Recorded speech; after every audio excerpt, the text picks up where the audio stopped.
Hello everybody, welcome back to some more Suicide Squad, Kill the Justice League. I talked about my last video when it comes out, mind you that it won't be out immediately, but I beaten the game, I beat the main story, and I'm in-game. I'm currently in what would be considered in-game. Now, I'm not going to show you any of that, uh, as the game isn't out yet, and I don't want to give away any real spoilers. But I'm gonna simply talk about our character, how I feel about the game, how many hours I'm currently at, and what my final rating is with that. But that being said, I'm gonna go ahead and talk about the things that I really thought, the things that were bad.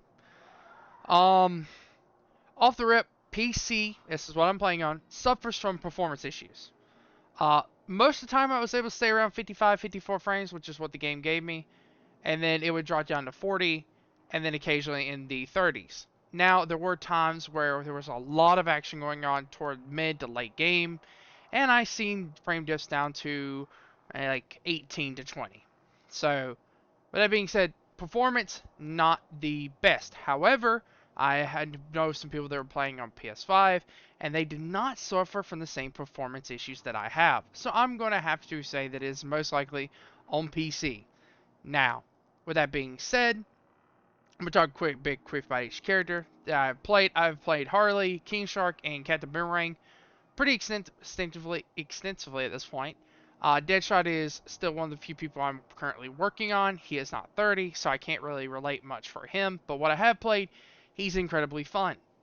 So Harley, let's talk about her. You start off with kind of like I start off playing with her. You start off with Deadshot. You start off with in the tutorial. You'll start playing with Deadshot, King Shark, Captain Boomerang, and then Harley. Each one they give you a little bit of a view at the beginning of the game, and then you get to choose who you want to play. I personally start off with Harley, and I've enjoyed her. Her movement can be kind of finicky, but I think that is a you need to play the game and get better moment, and that's simply where that sits. King Shark, very straightforward on movement, very easy to play when it comes to that. Captain Boomerang, also, uh, very straightforward on movement. It can take getting some used to. I think he's also one that is a little bit requires more of a skill ceiling. He's kind of harder. And Deadshot's very straightforward, very easy to play as far as your traversal goes. So, with that being said, I think Deadshot's probably the best all-arounder. I think Harley has great potential to be interesting. I'm currently looking into different builds as the game wants you to. It is definitely applied from how they've had the gear set up and different things that you are meant to explore. You're meant to try different builds. You're meant to try different angles. Your talents also really emphasize that you are supposed to really explore with what your character can do and what it can offer. Um, Now I'm gonna go ahead and give my review, my rating, how I feel. It'll be 1 from 10. I'm gonna give it a 7.5. Because I enjoyed the story. I enjoyed every character I played. The loot feels fine. The gameplay feels fine. The comedy was great. Enjoyed it. So 7.5, but I gotta, like I said, I can't give it a 10 because, well, I did have performance problems, but that seems to be a PC only issue as of right now. So now I'm gonna get into a little bit of spoilers. You've been warned. There won't be much, but I wanted to talk a little bit more in depth about the gear as before I close this video. So, spoiler warning, if you didn't hear me the first time, when you get in in-game, where I am currently, you start unlocking the uh, sets. You start unlocking different gear sets, and these are currently locked behind a play the game mechanic where you must increase your rank, get to higher levels. Kind of like rifts. If you play Diablo 3, or you would get like a rift system. Very similar to the badass system where you would increase the difficulty and beyond Borderlands 3.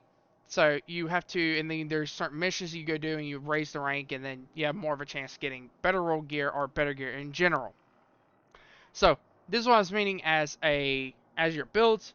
With my Harley, I'm currently running on a grenade style build where I'm using different things to buff my grenades and affliction, because that is another thing I'm currently doing with her. But as you can see, that the builds kind of complement each other into different styles.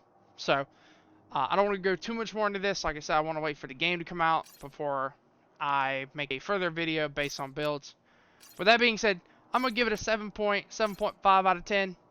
I think if you are looking for a good shooter, hero, kind of like villainous style game, just where you can get in, shoot people up, blow things up, just crazy time, and have fun with friends. The game is completely co-opable from start to finish with your buddies, which is really awesome. You have to play a quick tutorial, and literally right in the very beginning game after you get out of that tutorial, it opens up to co-op, and you're able to play from start to finish with your buddies.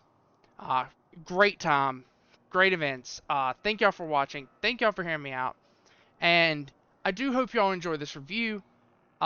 Please take care. If you want to see more content for Suicide Squad Kill the Justice League, it will be coming out on the channel between all of February. Well, probably toward the later half of February, where we'll be getting into toward the end of February is where you'll start seeing me start producing some builds, and kind of after I play the game for right around 80 hours to 100. But that being said, thank y'all for watching. Take care. I do look forward to seeing y'all again in the next one.